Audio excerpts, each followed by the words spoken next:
Қайырлы күн. Бүгінгі дәріс тақырыбы интерактивті технологияларды қолдану.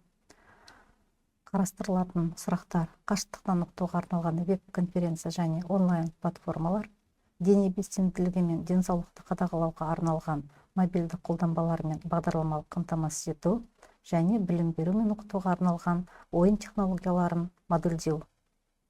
Интерактивті технологиялар бұл адам мен компьютердің немесе әртүрлі құрылғылардың өзара әрекеттесуіне мүмкіндік беретін ақпараттық технологиялардың саласы. Олар пайдаланушыларға ақпаратты қабылдау, деректерді бөлісу және әртүрлі жүйелерді бақылау процесіне әсер етуге мүмкіндік береді. Қашықтықтан оқытуға арналған веб-конференция және онлайн платформаларға тоқталып өтейік. Zoom платформасы бұл веб-конференциялар мен қашықтықтан оқытуға арналған ең танымал платформалардың бірі.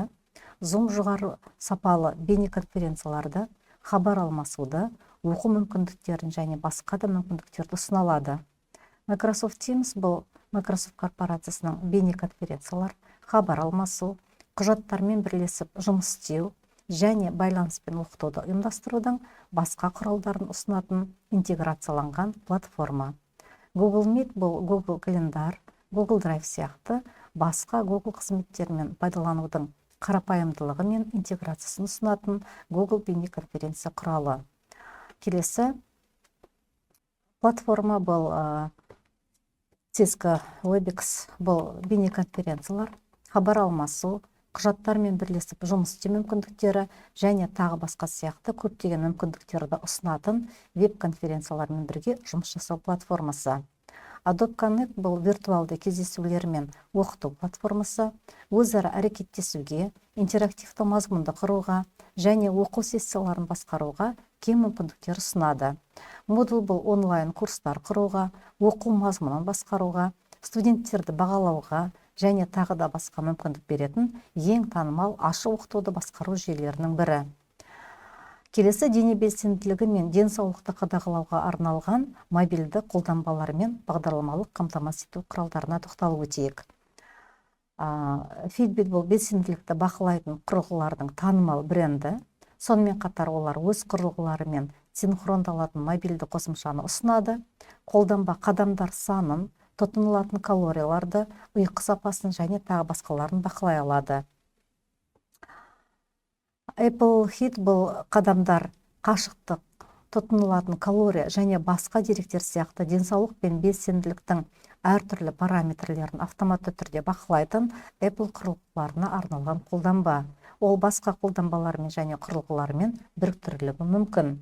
Google Fit ол жаңағы Google Fit Apple Health-ға ұқсайды. Қашықтықты, спорт уақытын және тағы да басқа қоса алғанда пайдаланушының әрекетін бақылайтын Android құрылғыларына арналған қосымша. MyFitnessPal бұл тұтынылатын калорияларды бақылауға және диетаны басқаруға арналған қосымша. Пайдаланушылар тұтынатын тағам туралы ақпаратты енгізе алады және тұтынылатын калория, ақуыз, май, көмірсулардың мөлшерін бақылай отырады.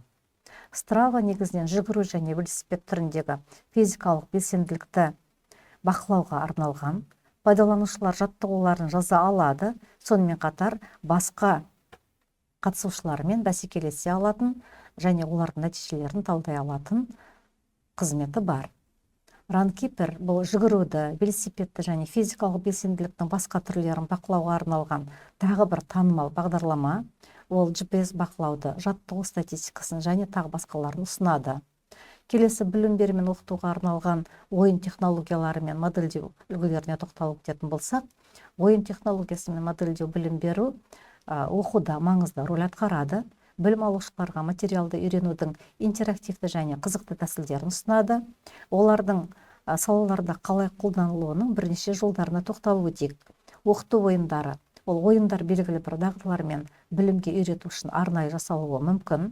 Олар білім алушыларға интерактивті өзара әрекеттесу, мәселелерді шешу, практикалық жағдайларда жаңа тұжырымдамаларды қолдану арқылы білім алуға мүмкіндік береді. Ал модельдеу және виртуалды әлемдер. Модельдеу білім алушыларға нақты өмірде қолжетімді болмауы мүмкін әртүрлі сценарийлермен, жағдайлармен тәжірибе жасауға мүмкіндік береді. Виртуалды әлемдер виртуалды нысандармен және ортамен өзара әрекеттесу мүмкіндігін ұсынады.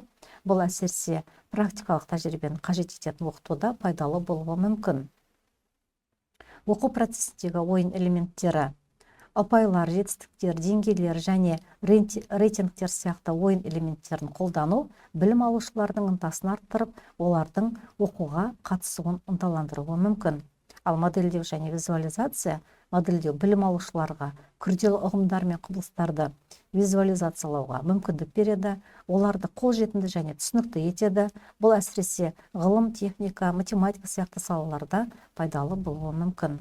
Оқыту платформалары мен қосымшалары оқуды жеңілдету үшін ойын технологиясы мен модельдеуді қолданатын көптеген оқыту платформалары мен қосымшалары бар.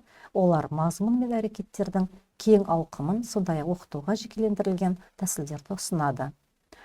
Қорытындылай келе, оқыту формалары мен платформалары мен қосымшалары білім алушыларға сапалы білім беру ресурстары мен құралдарына қол жеткізуге мүмкіндік беретін заманауи білім беруде маңызды рөл атқарады. Олар кез келген уақытта және кез келген жерде білім алудың жаңа мүмкіндіктерін ашады, білімді кеңейтуге, дағдыларды дамытуға, оқу мен мансапта табысқа жетуге көмектеседі. Сонымен қатар оқыту платформалары мен қосымшалары интерактивті оқыту әдістері, ойын элементтері және сіздің жетістіктеріңізді бақылау мүмкіндігі арқылы оқуға ынтаны арттыруға ықпал етеді. Олар барлық жастағы және дайындық деңгейіндегі білім алушылар үшін оқуды қолжетімді, қызықты әрі тиімді етеді. Осылайша оқыту платформалары мен қосымшалары білім беруді дамытуда шешуші рөл атқарады және өмір бойы білім алуға мүмкіндік береді. Олар білім беру процестерін өзгертуді жалғастыруда, бұл оларды ыңғайлы, қолжетімді және инновациялық етеді. Назарларыңызға рахмет.